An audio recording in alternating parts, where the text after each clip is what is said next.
O pastor André fez menção, Lucas, o Evangelho de São Lucas, o historiador, capítulo de número 24.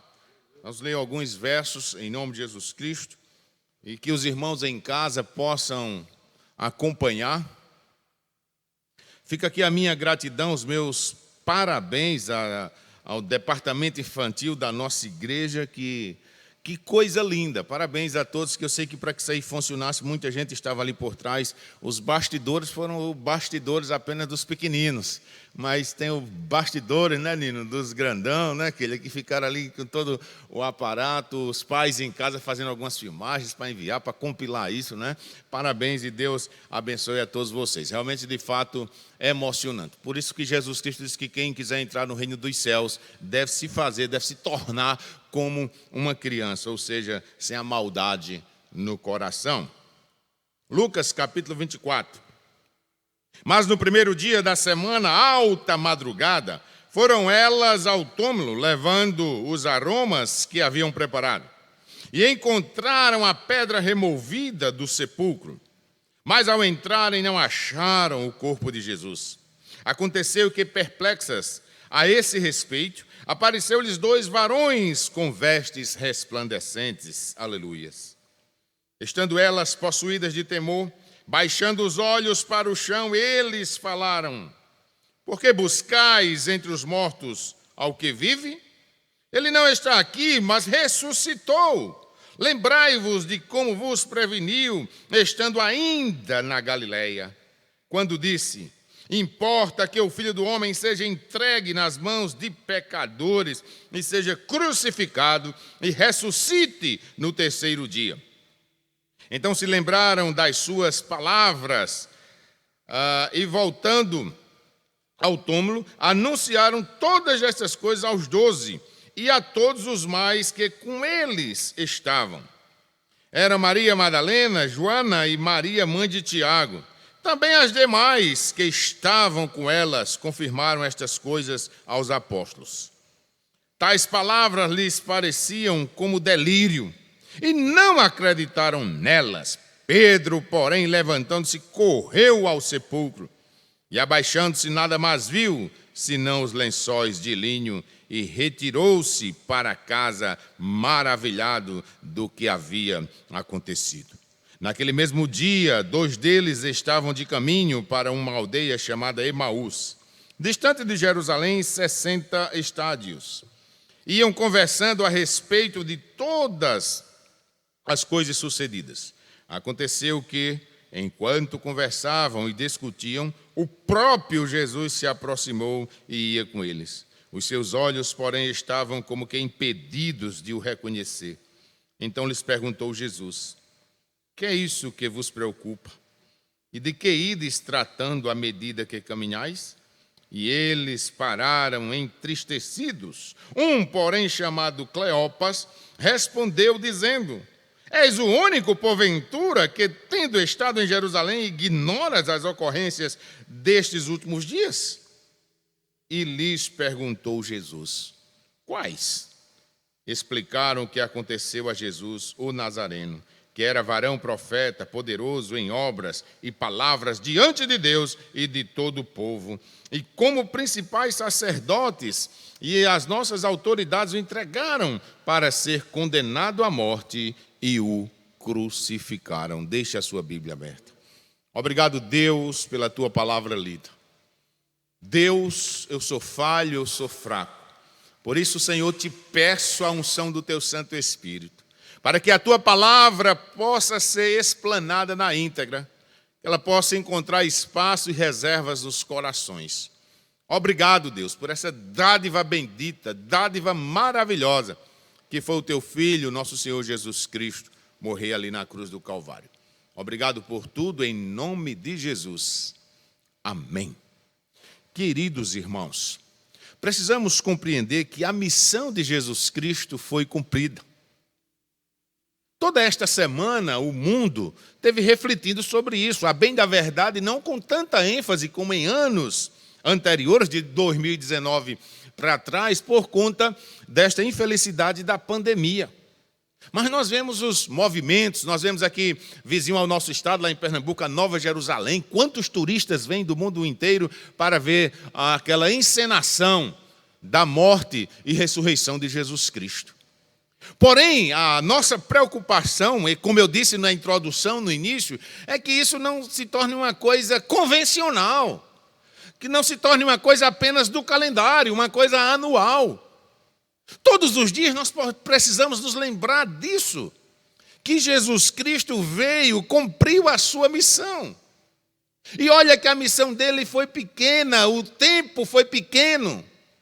3 anos. Mas quando Jesus Cristo estava dando ali, queridos irmãos, o seu último suspiro, ele olhou e disse: tudo está o quê? Consumado. É o fim. Tudo está consumado. Mas o que Jesus Cristo estava dizendo ali, queridos irmãos, era que a missão foi cumprida.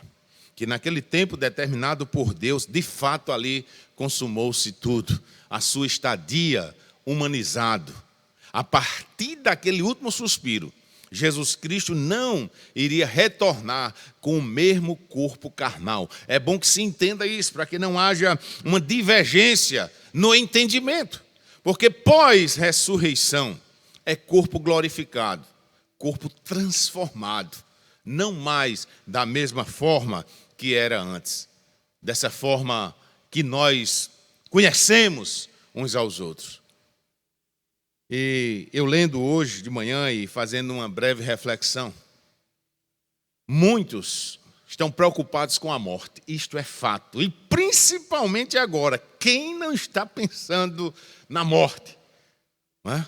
Quem dos que estão em casa, e talvez até dos poucos irmãos que aqui estão, não perderam amigos ou parentes, ou interqueridos mesmo, por conta dessa doença? E nós precisamos refletir que o nosso tempo é ínfimo, o nosso tempo é pequeno demais aqui na face da terra. E muitos estão se preocupando com a morte, mas não há preocupação com o pós-morte. Aí é que está o X da questão, queridos. O pós é que tem que haver a preocupação. No ministério de Jesus Cristo, prestem atenção, apenas 3 atos de ressurreição que ele praticou. Poderia ter praticado mais. Será que no tempo de Jesus Cristo, sua existência na face da terra, só morreram aqueles 3? O filho da viúva, a filha de Jairo e o seu querido amigo Lázaro. Só eles 3 que morreram? Você já tentou para isso? Não, morreram outras pessoas, outras famílias tiveram dores. Ô pastor, então Jesus foi injusto com os demais? Não, porque a finalidade de Jesus não era estar com o homem para estar praticando essas coisas direto. Se ele estivesse vivo até hoje, quando acontecesse com uma pessoa querida minha, eu ia dizer: Jesus, tem misericórdia. Tu fizesse com a filha de Jairo, porque eu não mereço. Fizesse com o filho da viúva de Naim, com o seu amigo, e eu sou seu amigo, não deixa eu passar por isso. Então, se Jesus Cristo ainda estivesse humanizado, ainda estivesse encarnado e vivendo no nosso meio, digo sem medo de errar, ele só seria procurado para resolver as demandas, as situações de cada um. Querido, quando ele disse: tudo está consumado, ele olhou para mim e para você e disse: agora é a vez de vocês caminharem. Eu não vou abandonar vocês, não. Eu não vou deixar ninguém órfão. Não se preocupem, eu não vou ser injusto. Só que vocês precisam compreender que vocês estão num patamar físico, vão passar por situações difíceis que ninguém gosta. E vocês vão chegar até um dia de morrer também. Dolorido.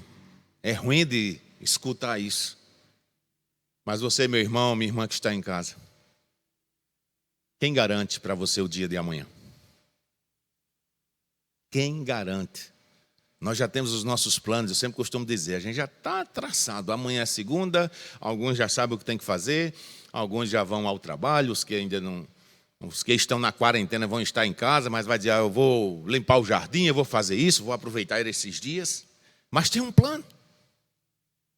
Mas muitas das vezes a gente esquece de dizer: Senhor, que seja feita a tua vontade. Porque essa foi uma lição de Jesus Cristo. E quando ele deu essa lição, pastor Enilson? Nesse momento, quando ele estava morrendo.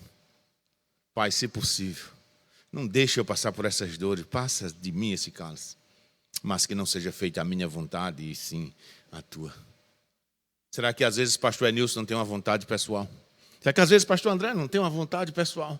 Vai ser dessa forma, eu vou fazer assim, eu vou executar assim. Eu acho que isso é o que vai resolver o problema lá no meu trabalho, o problema lá na minha casa, o problema na minha família, o problema com a esposa, o problema com o meu filho. E muitas das vezes nós metemos a cara. E tem um velho ditado, principalmente aqui no nosso Nordeste, que diz assim: não adianta chorar depois do leite derramado. E a minha mãe ia além. Não adianta chorar sobre o leite derramado. Pegue o pano e vá limpar o fogão. Não é. Só ficar, eita, melou o fogão. Não adianta. Não chore, derramou. Agora limpe o fogão. E segundo as mulheres, algumas que falaram comigo já, não sei se as demais ou quem está em casa concorda. Fica olhando para o leite, olhando para o leite, olhando para o leite, aí o telefone toca. Fica olhando para o leite, quando olha, eu não acredito não. Parece que é uma coisa, né? Derrama. Hoje pouco isso se usa, porque antigamente os leiteiros entregavam o leite na porta de casa e tinha que botar para ferver. Então nós precisamos dizer como Jesus Cristo disse: essa é a minha vontade. Por mim próprio, eu não estaria sentindo essa dor desses cravos nas mãos. Mas que não seja feita a minha vontade, e sim a tua. Que pastor Enilson possa, nesse exato momento, estar dizendo isso: Senhor, seja feita a tua vontade. Que você em casa, meu irmão, minha irmã, possa estar dizendo do íntimo do seu coração: Senhor, seja feita a tua vontade. E aí, meu querido irmão, como eu disse, palavras dele próprio: tudo está consumado. Não vamos levar a nossa vida caminhando preocupado ou com ansiedade com a questão morte. Lembre-se, pense, raciocine, imagine no pós-morte.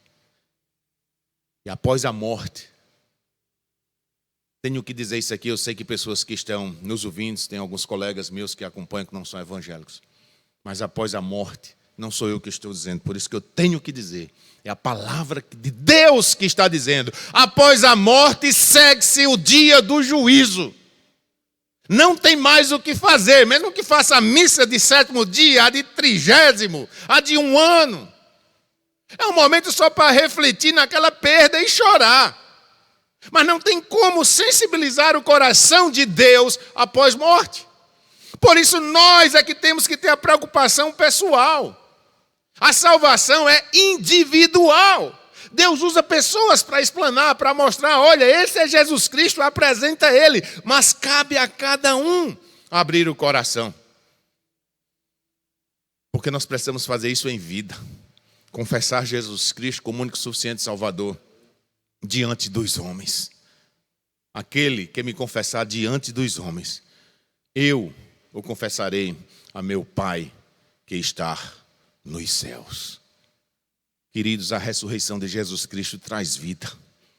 A ressurreição de Jesus Cristo, ela traz ânimo para a minha e para a sua vida.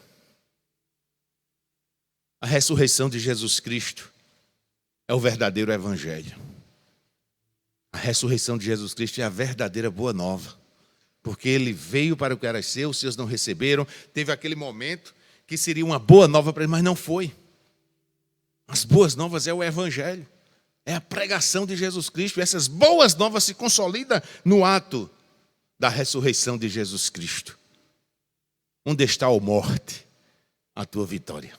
Onde está, ó morte, a tua vitória? O meu sogro, saudosa memória, pastor Paulo Stauchos, ele disse que Satanás teve o seu momento de glória. Entendam, em nome de Jesus. Um derrotado, pastor, tem muitos, queridos, muitos derrotados que se acham, que acham que foi injustiçado. E você sabe qual foi o momento de glória de Satanás? Quando Jesus Cristo abriu a boca no seu último suspiro e disse: tudo está consumado. inclinou a sua face. Aí Satanás disse: acabou-se. Não era o Filho de Deus? Acabou-se. E o meu sogro dizia: por 3 dias ele cantou a vitória. Queridos, aí vem a derrota dele, quando Jesus Cristo ressurge dos mortos. Você pode dizer amém por isso? Aleluias. Quando Jesus Cristo vence a morte, quando Jesus Cristo vence essa morte, está consolidado o verdadeiro sentido do Evangelho, o verdadeiro sentido da pregação da palavra de Deus. Sou repetitivo com o que Paulo diz. Eu amo quando ele diz isso. Eu sei em quem tenho crido. Eu creio em Jesus Cristo. Espero que você também creia, meu irmão. E o meu Jesus Cristo está vivo. O meu Jesus Cristo enviou o Consolador. Entendemos a partir da ressurreição do nascimento da vida de Cristo.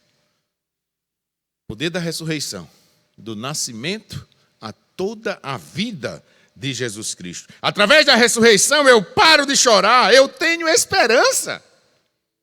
Quando eu olho para a ressurreição, quando eu olho que Jesus Cristo venceu, eu tenho que enxugar as lágrimas. Eu não posso abrir a minha boca, presbítero Rocha, e dizer assim: que sacrifício eu fiz. Não, vamos nos policiar quanto a isso. Vamos enxugar essas lágrimas em nome de Jesus Cristo e dizer, e ser consciente de que o sacrifício maior quem fez foi quem? Jesus Cristo, amém, irmãos? Ele quem fez. As nossas demandas que aparecem, as nossas dores que aparecem, jamais devem ser equiparadas com a dor que Jesus Cristo teve. Então, o sacrifício maior foi pago na cruz do Calvário. O fator ressurreição me faz crer na transformação do meu próximo. Eu creio que Jesus Cristo ressuscitou e creio que através da ressurreição dele também pode abençoar o meu irmão, o meu amigo, o meu próximo. Através da ressurreição vai ser ricocheteado, batendo em mim, eu sendo bênção. Eu sendo um homem de Deus e repassando isso para os outros. Tudo isso através da ressurreição do nosso Senhor e Salvador Jesus Cristo. Precisamos, irmãos, mergulhar mais na palavra de Deus. Precisamos entender que aquele que crê em mim, mesmo que esteja morto, viverá. Confirme isso lá em João capítulo 11, nesse episódio com o seu amigo Lázaro. João 11, 25. Disse-lhe Jesus: eu sou, olha o eu sou a ressurreição e a vida. Quem crê em mim, ainda que morra, viverá. Se você crê, diga amém, meu irmão, em nome de Jesus Cristo. Ainda que morra, viverá. E a ressurreição que eu preciso buscar, a ressurreição que você precisa buscar, não é essa de um morto que está no caixão e levantar. Para que isso? Não é mais necessário. Nós vimos que ele tem poder para isso. Ali foi um momento de identidade. Nesse caso com Lázaro, ele mostrou a sua identidade. Eu sou esse que tem o poder sobre a vida. E como eu disse, não é mais a questão de estarmos aqui para vermos mortos estar se levantando. Não. Quando uma pessoa aceita Jesus Cristo como único e suficiente Salvador, isso é ressurreição. Isso é bênção de Deus vindo dos céus, atingindo pessoas através da santa palavra, da ministração da palavra. Por isso que a palavra de Deus diz, quando uma alma se rende aos pés de Jesus Cristo, há uma festa onde? Nos céus. Deus disse, olha aí, ele não cedeu para Satanás. Ele não cedeu, porque Satanás incita. A finalidade dele é essa, de incitar. Não podemos ceder, queridos irmãos, para Satanás. Vamos alegrar os céus através do nosso testemunho, através da nossa conduta, através do poder de Deus nas nossas vidas. Nós precisamos fazer isso. Precisamos pregar a palavra de Deus a tempo e fora de tempo. Eu fiz uma viagem com a minha esposa até o Espírito Santo, cidade chamada São Mateus. Morou lá, né, pastor André? Pronto. Logo após uns 200 quilômetros da divisa da Bahia, já entrando. São Mateus seria a parte norte do Espírito Santo, né? O início daqui para lá. E foi quando eu fiz o primeiro motorhome, pastor André. Comprei um ônibus. E aquele ônibus eu me interessei. E fechei todo o negócio praticamente por telefone. E fui com minha esposa. E a gente ia trazer esse ônibus para cá. Quando chegamos lá, já era pouco tarde. Já tinha escurecido. E o rapaz nos pegou na rodoviária, que nós somos de ônibus da Itapemirim, não é? E eu disse, bom, então deixa para ver amanhã, que é claro, a gente vê se não, você vai se hospedar na minha casa. Eu e minha esposa nos olhamos assim, não, a gente vai para um hotel e vai ficar bem tranquilo, e amanhã a gente vê o negócio, olha o ônibus. Não, você vai para a minha casa. Para não constranger aquele rapaz, nós fomos. Fomos para a casa dele. E ele sabia que nós éramos evangélicos e eu pastor.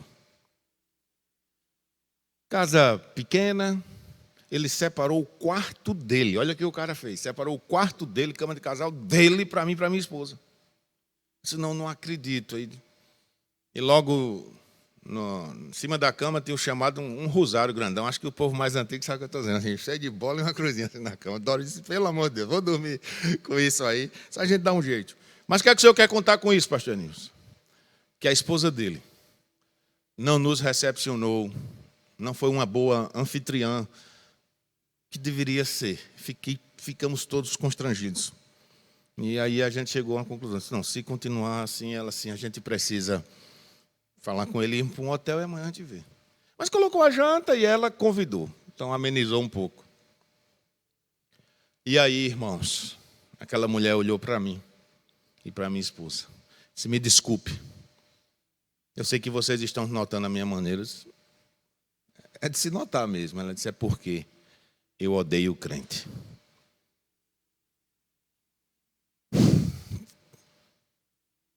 Pastor André, nós olhamos assim, mas aí agora a gente tinha que saber o porquê. E o esposo, não sei o que, eu vou contar. A mãe dele, minha sogra, disse, é crente. O meu pai estava doente. E ela e outros crentes disseram que precisava orar pelo meu pai lá no hospital. Nós consentimos. Ela já não era tão chegada, mas consentiram. E foram lá e oraram, e entraram na UTI, e oraram. Foram até reclamados pelos médicos, a maneira alta aqui. Vou abrir aqui um parênteses bem grande. Ei, você, meu irmão, quando for visitar e for orar para um enfermo em hospital, não precisa falar para que todo o hospital escute. Deus não é surdo. Me entenda em nome de Jesus Cristo. Você está num local que tem um bocado de plaquinha que é para fazer silêncio. Isso. Como é? Porque gritou muito e foi uma autoridade. Ele, não, quem é o poder de Deus? Você é um canal. Fala com ele. Se for da vontade de Deus, Deus vai agir. E fizeram, e oraram desta forma. E ele saiu da UTI no caixão. Morto.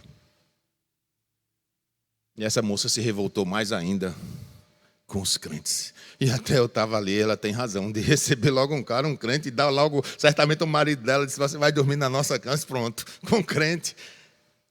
Cada um se punha na condição dela. Mas a história terminou aí? Não. Quando estava no funeral, os crentes chegaram lá e disseram, agora a gente vai orar e ele vai sair do caixão. Então eu não vou continuar a história que eu acho que dá para os irmãos pensar.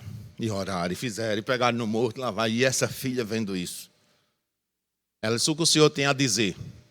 Eu disse, você está coberto de razão. Se eu tivesse passado pelo que você passou, eu também estaria odiando crente. Queridos, nós precisamos ter a mente de Cristo, amém? Precisamos ser pessoas conscientes.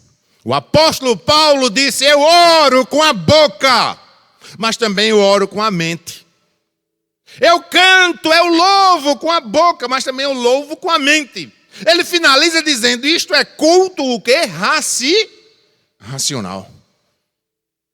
Não somos irracionais, somos povo de Deus racional. A ressurreição de Cristo, irmãos, repito, é o ápice.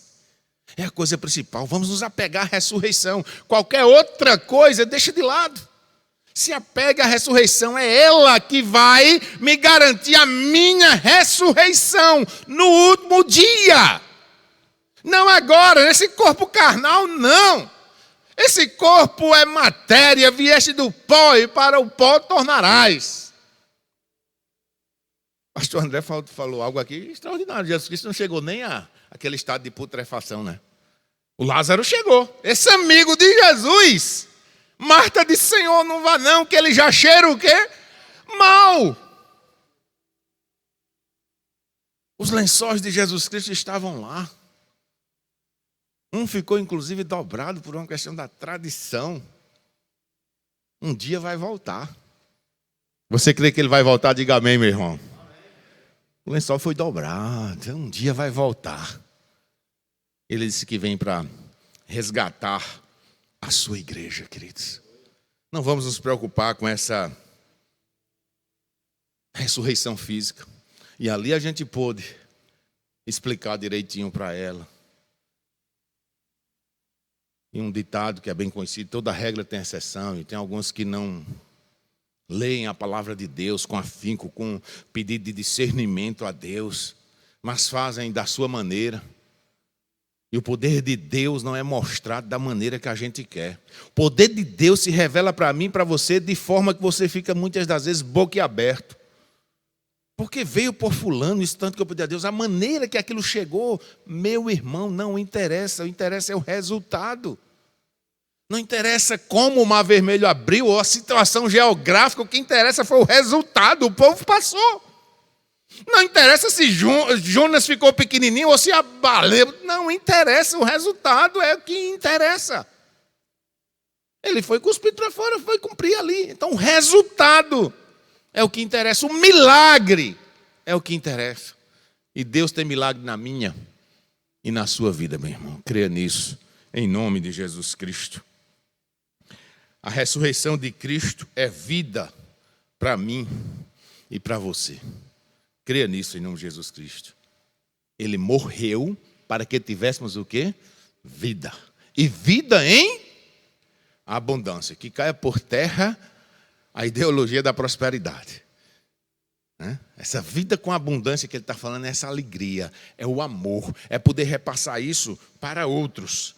Repito o 25 de João, capítulo 11. Disse-lhe Jesus, eu sou a ressurreição, a verdade e a vida. Quem crê em mim, ainda que morra, viverá. Após estas palavras, você vai encontrar o 35. Brincava muito as professoras de escola dominical, né? Menor versículo da Bíblia, onde disse Jó, o outro não, Jesus chorou. Não tem peso para a salvação isso, mas esse versículo é muito pequeno. 35, Jesus chorou. Sabe por que Jesus chorou, queridos? Porque ele se sensibilizou.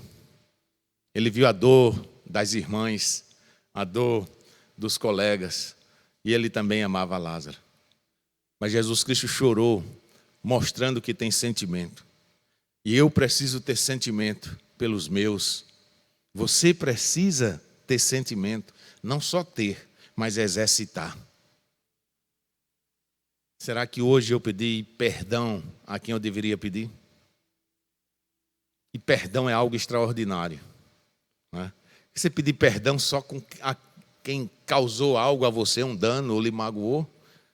A palavra de Deus diz, peça, independente, não leve em conta isso. Você deve pedir, nós devemos exercitar isso, ter essa sensibilidade. Chorar. Precisamos chorar, irmãos.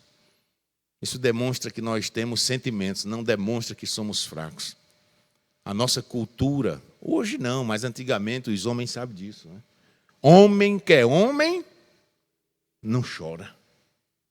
Quem inventou isso? Criando uns meninos lá no segundo, um homem que é um engula o choro. Eu não sei de onde as mães tiraram isso, pelo amor de Deus. Hoje eu acho que não faz mais, né?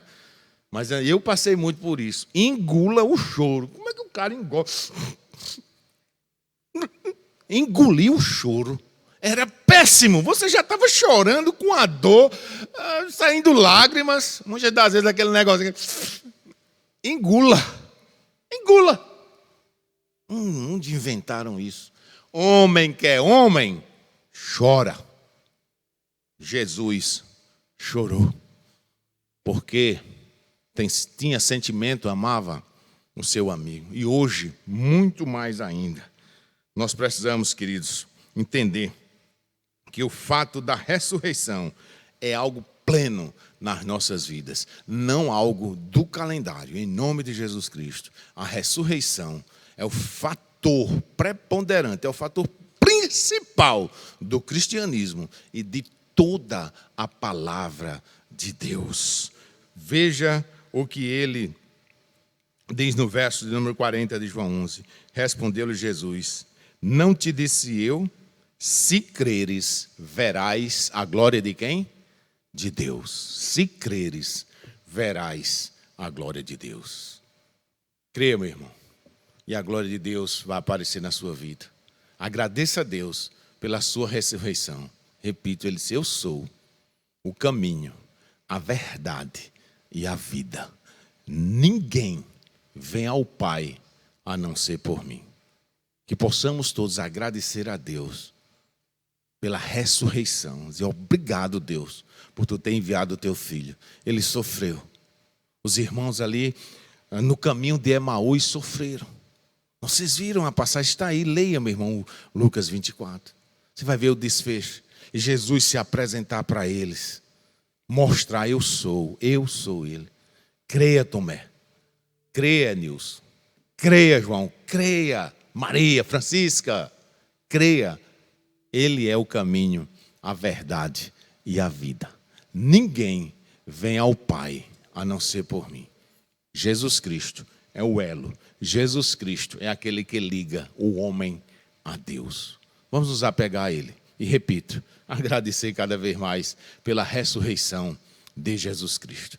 Que Deus nos abençoe e que a gente possa dizer: obrigado, Senhor, porque o nosso Jesus Cristo vive. Gandhi passou. Madre Teresa de Calcutá passou. N outros líderes religiosos passaram. Deixaram muitas as suas lições, sim, mas morreram e não ressuscitaram.